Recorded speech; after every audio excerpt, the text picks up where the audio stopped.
All right. I wanted to give you a brief history of Jack Parsons, Aleister Crowley, L. Ron Hubbard, Marjorie Cameron, and their connection to Ordo Templi Orientis, a sex magic cult that was founded by Aleister Crowley and has been practiced for many decades now, both in the United States and in other parts of the world.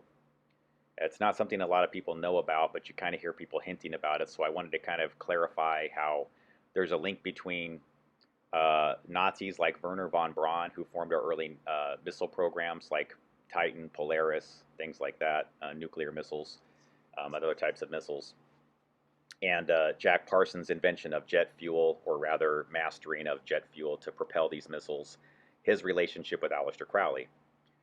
Jack Parsons, when he was younger, was very interested in the occult. This transitioned into him eventually getting into contact with Aleister Crowley, and they became friends. Eventually, as an adult, Jack Parsons became the #2 adept inside the sex magic cult of OTO. So, all of these people at the same time were sort of experimenting with these occult practices, and they got involved with L. Ron Hubbard. Those of you unfamiliar, L. Ron Hubbard became the founder of the Church of Scientology, and again, they're a pretty controversial church. They've had quite a few issues. A lot of people have accused them of being involved with mind control, separating people from their families, and going to some pretty extreme lengths to keep members inside the church. If you're unfamiliar, you may want to watch a documentary called Scientologists at War and look into what they call the Squirrel Patrol. It's very, very similar to what a lot of people associate with the term gang stalking. It's basically where they send people out to effectively harass you everywhere you go, and they just torment you constantly. They film everything you're doing. They send people to lie about your reputation and disinform on you. And in more modern times, they've been accused of being hackers that hack people's smartphones. And this would be consistent with things that, in my research, that I've seen. Keeping in mind, guys, I spent quite a bit of time in Las Vegas, Nevada, which is a huge Scientology stronghold.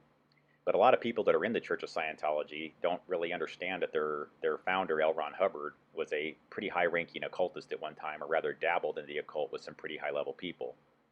Aleister Crowley admired Jack Parsons quite a bit, and so they were great friends. But my understanding of it from reading history was that Aleister Crowley did not like L. Ron Hubbard, and there was a time when, towards the end of Jack Parsons' life, those unfamiliar, he did find was heavily involved with JPL, founded JPL, Jet Propulsion Lab. The research from Jet Propulsion Lab wound up becoming integrated into what our modern NASA program is for space travel. And so effectively, a lot of these Nike, rather than not Nike, but Titan and Polaris missiles are basically names that are inspired by Jack Parsons, but they have roots back to Aleister Crowley. I found in a documentary that Aleister Crowley called himself the Titan, on top of being called the 666, the Beast. He also called himself Titan. Then we had a Titan missile program and a Polaris missile program. Okay, so effectively, what really what I want to concentrate on with this particular article was that towards the end of Jack Parsons' life, as he began to dismantle, he started this sex magic ritual called the Babylon Working. It was inspired by Aleister Crowley's book, The Moon Child, where they were effectively trying to invoke a child, I guess you could say, of Satan, however you want to interpret that, that would be one of the first to travel to the moon. This is prior to us ever having gone to the moon, okay? And that Aleister Crowley became, as a high-level occultist, guys, keep in mind Aleister Crowley was involved with very extreme behaviors, very occult, very dark behaviors. And he himself, when he saw what Jack Parsons was doing with this Moonchild and Babylon Working ritual, he basically warned them that this was a bad idea and took a step away and didn't want to have anything to do with it. But Jack Parsons, Marjorie Cameron, and L. Ron Hubbard, they proceeded with it, in addition to some others that are some pretty important families that went on to form some early defense companies. The point is, though, is that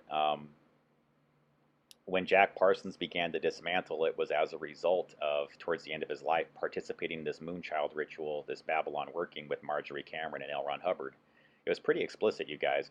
L. Ron Hubbard did things like watch them have sex as part of these things. It was it was part of all the sex magic that they were doing. I'm not a person that practices sex magic or anything, so I couldn't tell you what the exact rituals were or what their intention was, but the point of it is effectively that they were trying to create a child through a ritual that would, I guess you could say, like be like an immaculate conception, similar to like a reversal on the story of the Bible where Jesus is born to the mother Mary, without there being procreation or being an actual act of sex. But in this case, it would be a child born through sex magic ritual, but it wouldn't be through the actual process of having sex. It would just be through the sex magic ritual. And this is all relevant, guys, because you need to kind of understand that we have this in our country's history that there were people that are engaged in sex magic. It did form a lot of the ideologies that were connected to NASA, and that a lot of this was tied into those Operation Paperclip Nazis like Werner von Braun.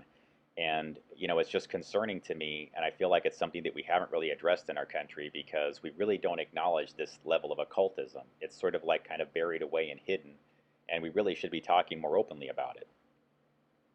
I think it's especially important because a lot of people who delve into this material are accused of being conspiracy theorists or being unbalanced, when in all actuality they have a great understanding of the real problem in our country is that this need to get this fuel that's produced via sex magic ritual, which is called Vril energy or loosh or bioplasma. It's effectively that because the human body has an electrical output signal, that bioplasma would be the emission of that electricity from the human body in tandem with energy that has plasma attached to it, human plasma attached to it, which is collectible through something called a cyclotronic generator. All can be found in declassified documents if you look up the term cyclotronic generator. And I've done many articles on this, by the way, in my energetic series. You might want to look into parts 7, 8, 9 to look into that. These are the ones that I would say cover bioenergetics relative to human energy and cyclotronic generators the most. I discuss in detail things about brain waves and frequencies. I don't want to do it right now, guys, because this would just take way too long. I've already gone longer than I intended. But again, this is just a quick lesson to kind of explain to you that we do in fact have this in our history. It's nothing that you should roll your eyes at. We actually have missiles in our country like Polaris and Titan that are named after these high-ranking occultists. Child abuse and manipulation of a child's energy in particular, because they're the easiest source to gain the energy from, and they're the most defenseless. They're the ones that are the biggest targets. And so I wanted to put this article out there because I've tried to get the attention of the FBI and other people relative to the human trafficking hotline. I did 10 stories in front of the Nevada FBI, which were all ignored, warning them about what was going on with the Polaris hotline. Because think about it, guys. All these people that were connected to Polaris and Titan early on as the founders and architects that were providing the fuel and the energy were high-level occultists that practiced OTO sex magic. Now we have this record of children missing, and there appears to be cyclotronic generators used on children here in this country and abroad in ways that most people don't understand and refuse to gain the education on, so it's hard to go find them and locate them where we need to.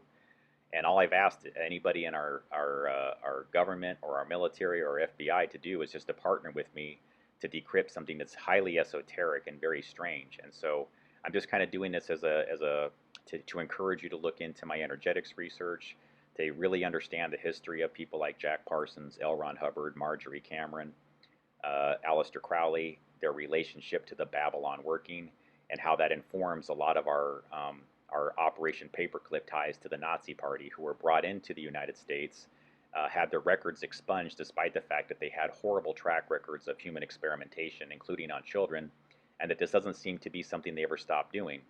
And a lot of people don't believe it until you draw the association to, look, guys, ladies and gentlemen, that you must know that human energy is extractable and that there's people out there that want to get it no matter what. And children are the most defenseless.